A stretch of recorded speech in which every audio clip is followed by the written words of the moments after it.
Again, good morning. Thank you for Calvin for leading out in that. Appreciate that. Tyler for leading out in the singing, for the special time we had in Sunday school hour as well. A very, very challenging lesson for us. This morning, I would like to ask us all a question in the beginning here. Who has the most influence in your life? Who has the most influence in your life? The title of our message today is Casting a Shadow, and kind of with the thought of our influence. Casting a shadow. A shadow is a dark figure cast by a solid object when it intercepts the rays from a source of light. And today anymore, with our modern conveniences of lighting, we don't think about our shadows a whole lot. But we realize that influence from people has a lot to do in our society around us, from in the past as well. Because society today, if you watch any current events or news, they are starting to take down statues and figures of prominent historical figures of our country because of what they had in the past. They're taking down statues of Ben Franklin and some of the cities. You see that in the news because maybe they did thus and thus, and they had slaves when they had slave labor when they had their plantations or whatever. And so they're taking some of these statues down and thinking that will remove or change history, or the influence that they had on history. No, it won't change history. And I believe that it won't, if we do away with history or past, how are we ever going to learn from past history or the influence that they had, whether some of it was bad or some of it was good? It's not going to change the historical context of the good that they did for society and why they ever made a statue or a memorial for that person in the first place. Because the memorial or the statue that they poured or put in place on display was probably for some of the good influence or decisions that they had on society around us. And now later, we come along and figure that, well, they did this way back then, and therefore we have to take the statue down now because of that one thing that they didn't do right in past history, and we can no longer have that in society. And I believe it will be to our detriment to our country when we look at past history through the eyes of that. But when we think about having influence in our lives, I am here to tell you that no matter how old or how young we are, we probably have someone that is influencing our lives hopefully in a positive way. I don't think that ever. I'm not in my 80s or in my 90s. I don't think that'll ever, probably won't ever necessarily go away, but that we probably have something that or somebody that influences us. And casting a shadow in the light of influence, or in light of casting a shadow, as a boy, growing up on a farm, as a young boy, in the barn, there was no electricity in the barn, so when the time changed in the fall, my father would take a lantern to the barn to finish up chores in the evening after our evening meal, and would hang it right in the middle of the feed alley, in the middle of the barn. And as the younger children, especially my younger sister and I, that was the time for hide and go seek, because if there's only one light source, it gave a lot of shadows and a lot of dark crannies and nooks where it was a combination between hide and seek and scaring the other person or sneaking up on the other person. It was a hybrid of hide and go seek, but the casting of a shadow was to your advantage or to your disadvantage, very much so, because it depends on which side of the light you were on. The person that was hiding could see you slowly coming, because your shadow always gave you away if you were on that side of the light that they were hiding as well. So it took great intuitive or a great imagination how to sneak around to the opposite side to get on the right side of the light to discover where the person was hiding so they wouldn't see your shadow. At the same time, they couldn't run to base and be free because they discovered that you're on the wrong side of them as well and where the free base was. So it got very, very competitive, and I can only imagine what my mom had to say when we came in with half a bale of hay hanging on to us because we were buried in it and the cobwebs and everything else. But the shadow was a very, very, very important thing when there's only one light source. And today a lot of children don't think about light sources in that way because of the excellent lighting that we have. But it was either your friend or your enemy. Depends if you were the hider or the seeker, the friend or the enemy. That's where it came down to, casting a shadow. Think about the Old Testament in light of casting a shadow or influence. Who is the individual outside of God or the Trinity in the Old Testament that has the most influence, or the shadow is the longest? Who is that individual?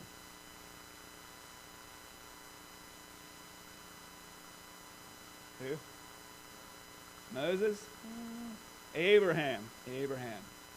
Abraham, and why? How did he get, well, I'll give it away, but how did he get to be the person? What was unique about Abraham that he got to be the person with the most influence, or the longest shadow in light of Christianity, even today yet? What was Abraham? What was his qualities, or what made him the individual that he was, that his shadow or his influence was the longest? Of course, it was the calling that God placed on his family about the lineage of the father of many nations and all that. But how did he get to deserve, or how did he get to prove that he was that man?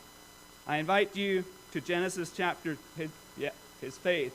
But go to Genesis chapter 22. I want to show you, we're going to jump in here a little bit and we'll get a small glimpse of why Abraham is that individual that passed the test when it came to his shadow or his influence on the children or the nation of Israel, and even into today, the Bible that we have, the lineage of Jesus Christ and all that. We're going to jump to Genesis 22, jump in at verse 11. Bible readers, hopefully we're jumping right in the middle of this. Verse 10, Abraham has his son Isaac on the altar, and he stretched forth his hand with the knife in it, just ready to sacrifice his son. And we're jumping in at verse 11. And the angel of the Lord called out to him out of heaven and said, Abraham, Abraham. And he said, Here am I. And he said, Lay not thine hand upon the lad, neither do thou anything unto him. For now I know that thou fearest God, seeing thou hast not withheld thy son, thy only son, from me. And Abraham lifted up his eyes and looked, and behold, behind him a ram caught in a thicket by his horns. And Abraham went and took the ram and offered him up for a burnt offering in the stead of his son. And Abraham called the name of the place Jehovah-Jireh, as it is said to this day, In the mount of the Lord it shall be seen. And the angel of the Lord called unto Abraham out of heaven the second time and said, By myself have I sworn, saith the Lord, for because thou hast done this thing, and hast not withheld thy son, thine only son, that in blessing I will bless thee, and in multiplying I will multiply thy seed as the stars of the heaven, and as the sands which is upon the seashore, and thy seed shall possess the gate of his enemies, and in thy seed shall all the nations of the earth be blessed, because thou hast obeyed my voice. We'll stop reading there. Here we get a glimpse of how Abraham got to be the patriarch in the Old Testament, that casting the longest shadow. He proved to God that he had the qualities or the trust within himself. And we're just going to point out two of them. Verse 12, I want you to notice that the angel said, Lay not thine hand upon the lad, neither do anything unto him, for now I know. That phrase, now I know. Now the kingdom of God or the angelic realm or God himself says, now I know. Now I know you are, that thou fearest God. He passed the test. I can't even imagine taking the son that I was promised to, the son of my old age, if it were, as it were, in Abraham's case, to a mountain to sacrifice after they waited so long for that promised son of Abraham and Sarah. And God says, take him to the mountain and sacrifice him. And Abraham gets up early in the morning and leaves and takes the fire and the wood and the lad, and they're going up the mountain. Bible readers, you know it. And the lad says, we have the fire, we have the wood, where's the sacrifice? I can only imagine if Isaac, or if he was walking behind Abraham, I could almost feel that Abraham, if I would have been the father, that would have been almost like having a knife stuck in my back when the son asks me, you have the fire and the wood, where's the sacrifice? What did Abraham, I can only imagine, a father's heart. Wow. I don't think he had the heart to tell. He didn't tell. I don't think he didn't tell the son. He couldn't. I believe he couldn't tell the son that he was going to be the sacrifice. But here we see that Abraham passed the test. He says, the angel said, now I know. Now I know. Now I know. And the second one we want to look at, using this as a springboard of casting a shadow, is in verse 18. It says, and in the seed shall all the nations of the earth be blessed, because thou hast obeyed my voice. The obedience, the faith and the obedience that Abraham had. And as I looked in the concordance and I looked at all the times Abram and Abraham's name is used in our Bible today, the list is, page? Almost 2 pages or 2.5 pages long. Abraham is the patriarch that has the longest shadow, or casting a shadow, or influence on Christianity or the Bible that we have today. He was chosen by God, and he passed the test and had the influence on the children of Israel, and still has the influence on our Anabaptist belief today. We hear in a lot of time in vows of weddings and baptisms and maybe a few other services, we hear the line or the officiating pastor says, the God of Abraham, the God of Isaac, and the God of Jacob. The patriarch, the faith that goes back to Abraham, the faith that he had, that God was going to.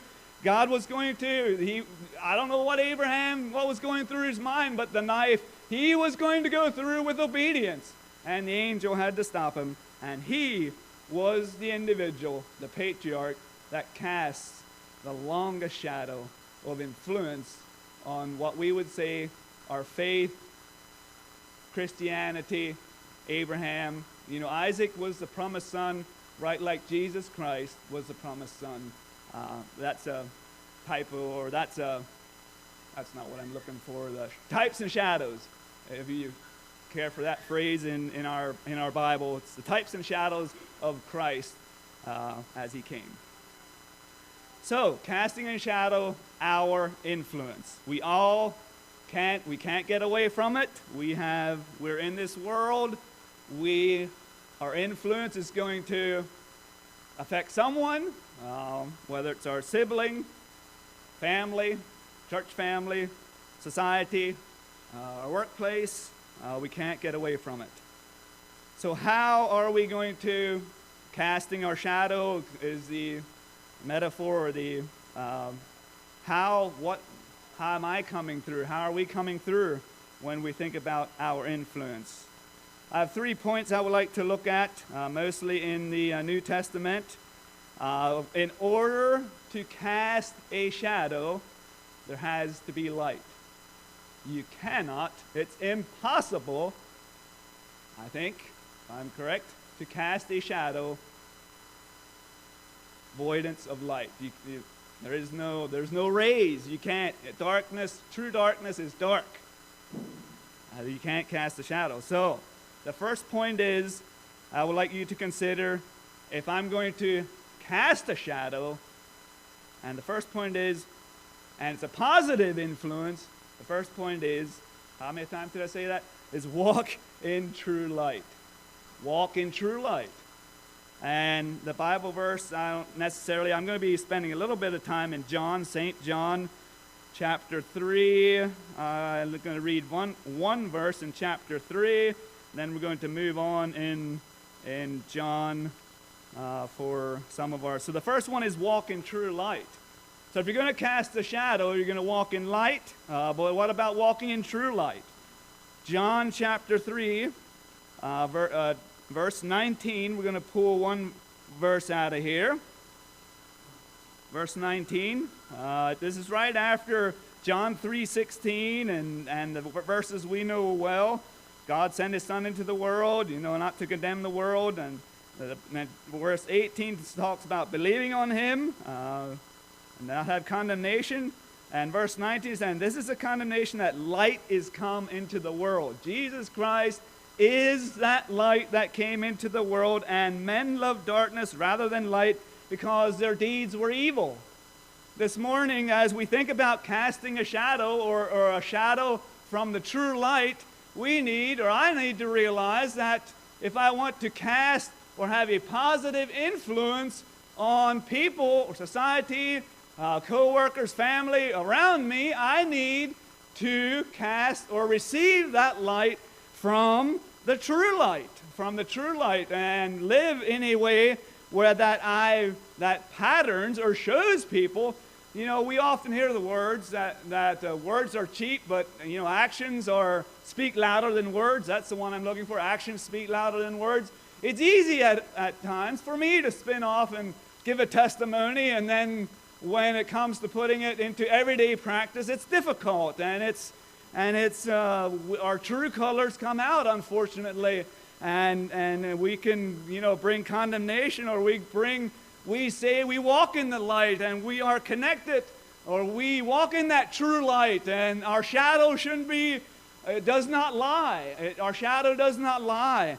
And in this short verse here, it says that men love darkness rather than light because their deeds were evil. The society around us, a lot of society around us has some knowledge of who God is, but they fail to make application to fleshing it out. And quite honestly, I can be that way myself. I can pick and choose when I want to flesh it out, or try to flesh it out to where I think is good enough, or flesh it out in light of the true light, casting a true shadow of where I truly am at. Casting a shadow of our influence. And there's no easier way to ruin our influence that we have taken years to build, rather than to really flop something and really walk in darkness, or really, but there's always forgiveness. Jesus Christ is that true light. He did not come to condemn the world, but he came so that the true light may shine into you and our hearts, that we can have that influence and that casting a true shadow of who we truly are, wanting to walk close to the true light, not desiring to take a detour into the darkness. Like I said, in hide and go seek, the shadow was your friend or your enemy. Today, if you're walking in that true light, it can be the same. Is it your friend, or at times is it your enemy? Sometimes we can be smote by things we have done, and we need to make things right. But I pray this morning, as we think about our influence, that we will be man and woman enough to admit that when we find ourselves not walking close to the true light and veering off, trying to hide in the darkness, not casting a shadow, hoping nobody notices, our influence cannot be hid. The second point is our choice when we walk. It's our choice when we walk. Go to John chapter 11, a few pages further back in St. John chapter 11. We'll read a few verses there. We are creatures of choice. Like I said, we are creatures of choice, but we can't avoid being influential. That's one thing you cannot avoid. But here in chapter 11, John 11, verse 8 to verse 10, it's Jesus and his disciples. His disciples say unto him, Master, the Jews of late sought to stone thee, and goest thou thither again? Jesus answered, Are they not 12 hours in the day? If any man walk in the day, he stumbleth not, because he seeth the light of this world. But if a man walk in the night, he stumbleth, because there is no light in him. That's a short verse, a short nugget of truth there. We have a choice when we walk. The disciples were telling him, why are you waited so long to go to see Lazarus? This was the account of Lazarus' death, where he was supposed to come quickly, and the disciples were saying, why don't we need to go? And Jesus is saying, isn't there 12 hours in the day? And he's talking about walking in light and walking in darkness. And those of us this morning, that our choice today is still, when are we going to walk? And how are we going to walk? Am I an individual that's willing to continue to walk in that light? Or am I at times tempted to walk in darkness? I don't want my personal life, my influence, to be noticed, so I choose darkness rather than light. And we have that choice. Casting a shadow, we have the choice whether to walk in darkness or whether we walk in light. The choice we are creatures of choice, and that choice is either is our friend or our enemy. There's no getting away from it. The choice is ours, and whether we are going to walk in daylight or in darkness. To walk in daylight means that there's going to be light, and we're going to have a shadow. It's going to mean that we're going to be projected on how we're walking. But walking in true darkness, we are stumbling, groping, tripping, falling, and we may think that this is, we're getting away with our walking, but detrimental things and people of evil, lots of evil happens under darkness. I'm not saying darkness is necessarily depicted as evil. God has created darkness for our benefit, for us to slow down, to get some sleep, get some rest and restoration. But there are people that have equated, or have the choice is to sleep in the day and be mischievous in the night. That's the evil. That's society. That can be society around us. But today, as Christians, I would think that we choose to walk in the day, in the daylight, and not being ashamed of our shadow, letting the shadow, our influence, speak to other people around us. And I realize that at times we can botch that, and I have botched it at times. Quite a few years ago at work, a messenger, one of the co-workers, came to me. He was not my boss. He was a co-worker. He came to me and told me, I wasn't necessarily sure if it was to do something or I think it was a miserable day outside, and maybe he said there's a truck here that needs to be unloaded. He said, why don't you go unload a truck or something to that effect? And he wasn't my boss, so I just kind of snipped him off and was pretty short and curt with him about him telling me to do something I didn't really feel like doing. And my conscience smote me. I realized that I really, really, really goofed. I really botched my influence on his life, and of course, I went and did what he asked me to do. I wasn't, hopefully, don't ever disrespect. I went and did what I was supposed to do with a bad attitude. And I had to come back, and I had to apologize to him for my attitude and how I was not, I probably knew the message, the initial command did not come from him, but he just happened to be the message bearer. And I botched my witness or my influence. And at times we can do that so easily. And in the New Testament, as we think about the disciples, the disciples had their difficulties of understanding the coming kingdom, or, Jesus saying, I must leave so that the Holy Spirit can come. The disciples had a difficult time understanding that Jesus Christ had to die so that something better was going to come. But in the end, when the disciples were going out, the early church in Acts, and they were healing people, they were bringing people out to the side of the road, or the sidewalk, we would say today, the sidewalk or the side of the road today, that the shadow of Peter would pass over them, and possibly they would be healed. That. You talk about a shadow influence. They had the confidence. There was a power in the disciples and in their preaching and in their they were people. Yeah, the shadow of Peter would just pass over, and the sun would be the right direction. That possibly the shadow of Peter, and there would be healing. But it's our choice. This morning, it's my choice. It's your choice. Do I walk in daylight? Or do I choose to stumble in darkness, wishing to not have a shadow, wishing to not have influence? And the third one is, how consistent is our walk or our shadow? That's, like I already alluded to that, our influence. Matthew 5 says this, ye are the light of the world. A city that is set on a hill cannot be hid. Ye are, that's talking about believers. Ye are the light of the world. Do we want that? Or do I chafe under that? Do I like that idea? Or don't I like that idea? There's days I really like that idea, and there's times maybe not so much. Let's be honest.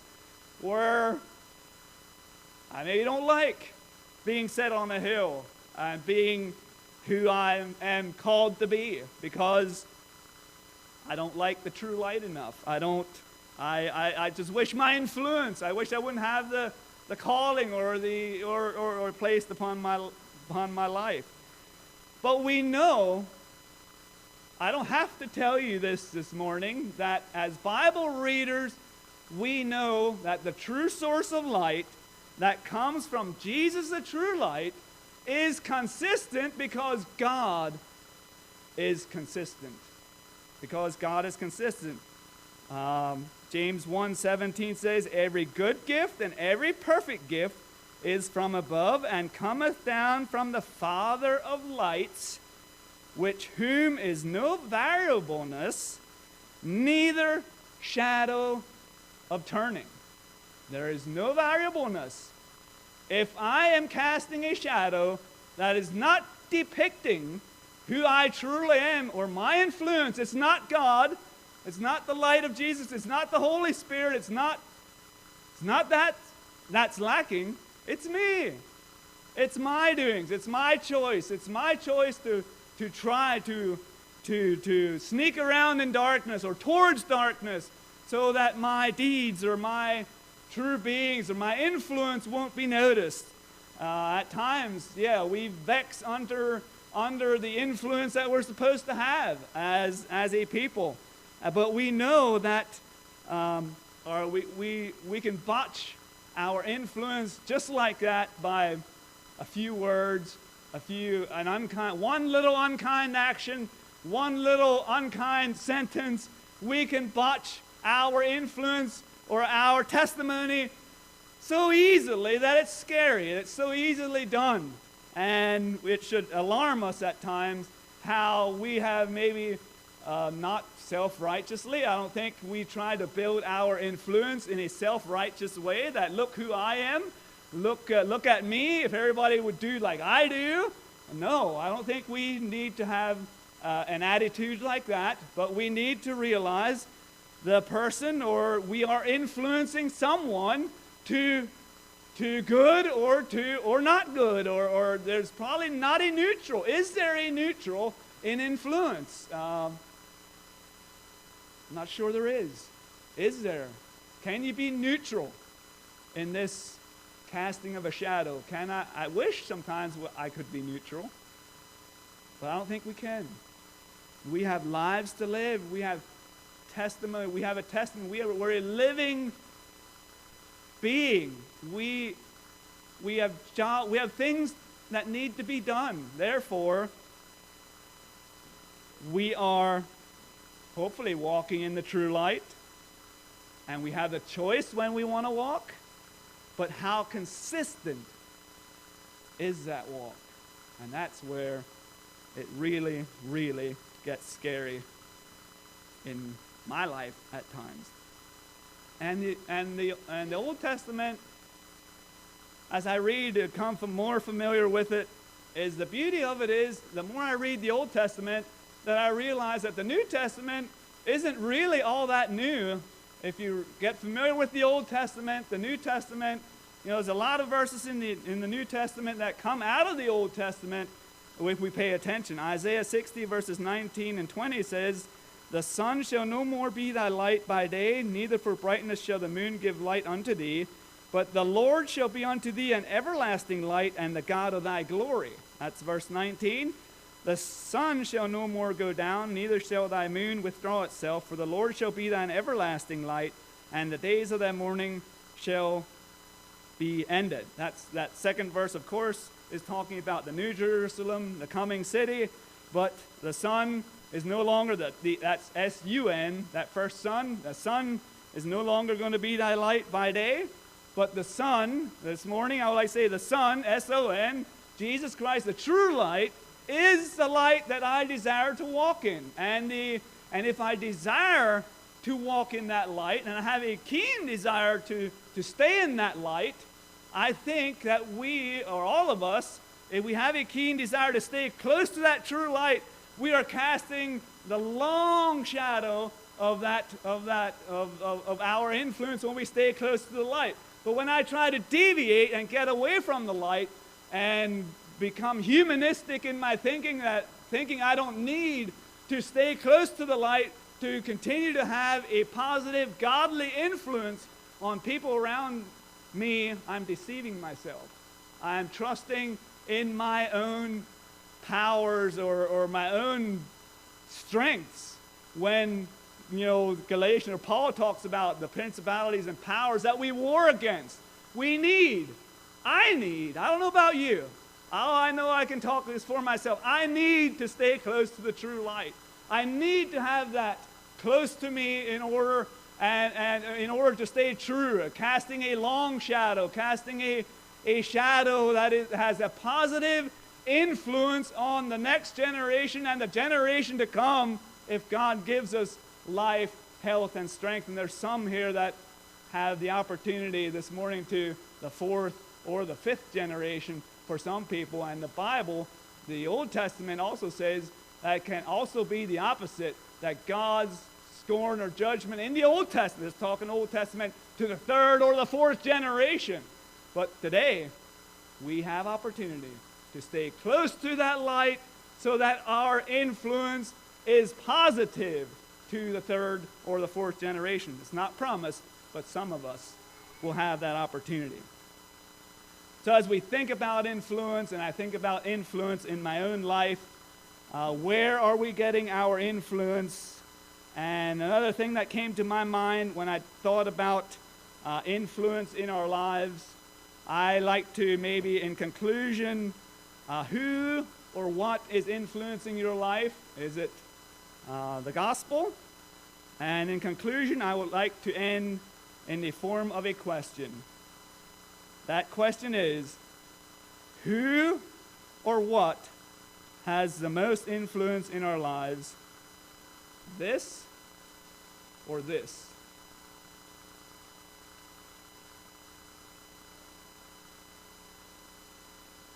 It's all discipline.